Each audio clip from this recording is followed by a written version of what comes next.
আপনারা কখনো ভেবে দেখেছেন কি আমরা যা জন্ম থেকে দেখেছি বা লোকমুখে শুনেছি তা আদৌ সত্যি কিনা?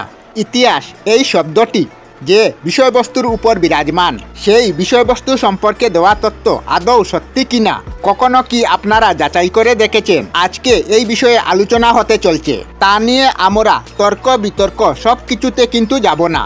আমরা শুধু আজ একটু বোঝার চেষ্টা করব আদৌ জেনে নেওয়া সব জিনিসগুলি আসল সত্যিটা জানি কিনা। বিধায়কনাথ বাপ্পা চ্যানেলে স্বাগত জানিয়ে শুরু করছি আজকের ভিডিও।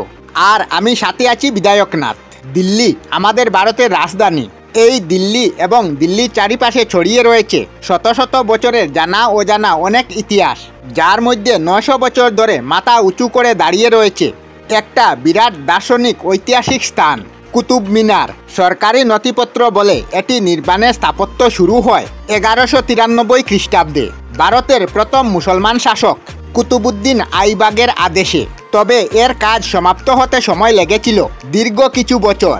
মিনারের উপরের তালার কাজগুলি সম্পূর্ণ করেন 1386 খ্রিস্টাব্দে ফরিদ সাইতুক। কিন্তু পুরানো নথিপত্র খাটলে তাতে বলা হয়েছে রাজা চন্দ্রগুপ্ত মৌর্যের বংশের প্রতিষ্ঠাতা তার সময়কাল থেকে এই কুতুব মিনারের স্থান ও তার আশেপাশে ছিল হিন্দু ও জৈন দেবদেবীর মূর্তি ও মন্দির। কিন্তু পরবর্তী সময়ে যখন মুসলমান শাসকরা ভারতে যুদ্ধের মাধ্যমে প্রবেশ করে তখন যুদ্ধের কারণে মন্দিরগুলি ধ্বংসের স্তূপে পরিণত হয় এবং তার উপরে একটু একটু করে নির্মাণ হতে থাকে আজকের কুতুব মিনার।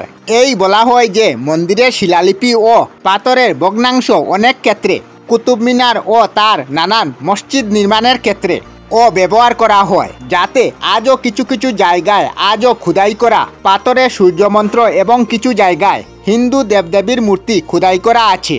কুতুব মিনার নির্মাণ থেকে নির্মাণ কাজ সম্পন্ন হওয়া পর্যন্ত কিছু কিছু প্রাকৃতিক বিপর্যয়ের সম্মুখীন হতে হয়েছে। ভূমিকম্পের প্রভাবে বারংবার ধ্বংস হতে চেয়েছে এই কুতুব মিনার, কিন্তু শাসকদের অটুট প্রচেষ্টায় বারবার তাকে নির্মাণ করা হয়েছিল। এটা আশীর্বাদ না অভিশাপ তা আমার জানা নেই, কিন্তু কুতুব মিনারের আসল রহস্য জানে একমাত্র ইতিহাস এবং স্বয়ং কুতুব মিনার। কিন্তু তাদের কাছে সত্যিটা কোনোদিনও জানা সম্ভব নয়। এই ছিল কুতুব মিনার নির্মাণের আসল ঐতিহাসিক রহস্য। এখন আসি কেন কুতুব মিনারের দরজা বন্ধ করে রাখা হয়। গত 43 বছর ধরে এই কুতুব মিনারের ভিতরে কাউকে ঢুকতে দেওয়া হয়নি। এই কুতুব মিনার দেখতে আসা প্রত্যেক মানুষ বাইরে থেকে কুতুব মিনার দেখে আসে। কেন ভিতরে ঢুকতে দেওয়া হয় না চলুন জেনে নেওয়া যাক। কুতুব মিনারের উচ্চতা প্রায় 72.5 মিটার এবং 23 ফুট।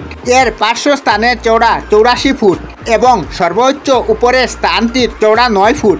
এর মানে এর নিচের দিক মোটা হতে হতে উপরের দিক সরু হয়ে উঠেছে। 1984 সালে এই মিনারের উপরে যাওয়ার রাস্তাটি খোলা ছিল, কিন্তু 1984 সালের 4 ডিসেম্বর ভয়ানক দুর্ঘটনায় ঘটে যায়। এই মিনার দেখতে আসা বহু লোকেদের মধ্যে 400 জন লোক এই মিনারের ভিতরের উপরে সিঁড়ি দিয়ে উঠতে থাকে মিনারের টপ প্লেসে যাওয়ার জন্য। মিনারের ভিতরে সিঁড়ির সংখ্যা 379টি।